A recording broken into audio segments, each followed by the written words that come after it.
Hey there, welcome back to Pause for This. I'm your host, here with your daily 5-minute breather. Ever overheard something so weird, funny, or poignant that it stuck with you? Today we are diving into overheard conversations, moments we weren't meant to catch but that linger in the mind long after. Yes, those moments when you're minding your own business, pretending to look at cereal boxes, and suddenly, boom, you're pulled into a stranger's drama because they decided the supermarket aisle is their therapy room. I think everyone has a you won't believe what I just heard at the mall, metro, or cafe story. So, the other day I was at IKEA.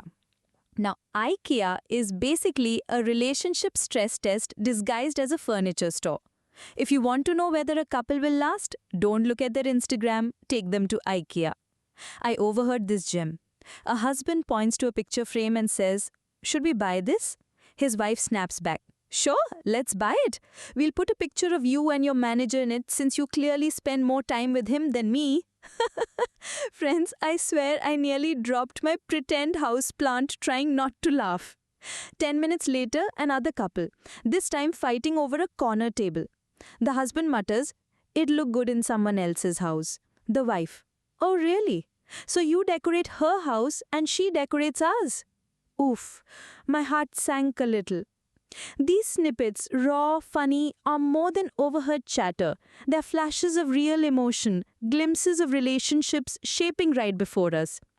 So why half conversations captivate us? Our brain is wired to seek closure. When information is missing, curiosity spikes. That half-spoken phrase triggers an itch in our cognition. Another reason is selective attention.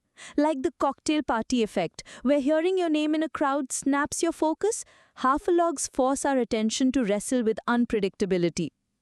Also, listening to only one side requires mental effort. Your brain tries to predict the next line. It's why we can't ignore it even if we want to. And nothing's more addictive than overhearing half a phone call.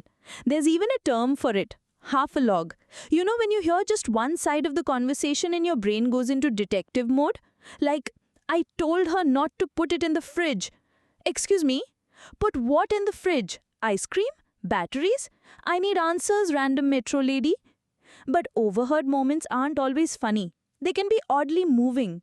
Like recently in a cab, the driver was on the phone. He said, "I went to my ex's wedding yesterday." I could feel his regret and heartbreak in every word. I sat there in the back seat praying silently, "Have a happy ending, man, please." Spoiler alert, it didn't happen. But that unexpected moment, overheard, stuck with me longer than any music track on the radio. Today, tune into your surroundings. Maybe you'll overhear someone call out a funny nickname or someone debating flavors like unicorn juice. If you catch something memorable, funny, absurd, surprising, send it my way. I might read it next episode. Overheard moments, especially half-a-logs, are more than noise. They're tiny pulses of genuine human storytelling. They make us laugh, pause, think, and in a weird way, feel less alone. Even when brief, they anchor us in humanity. They remind us everyone has a story, and sometimes we catch the tail end of it, left unfinished but resonant. Whether funny, heartbreaking, or absurd, overheard conversations remind us how messy, human, and entertaining life is.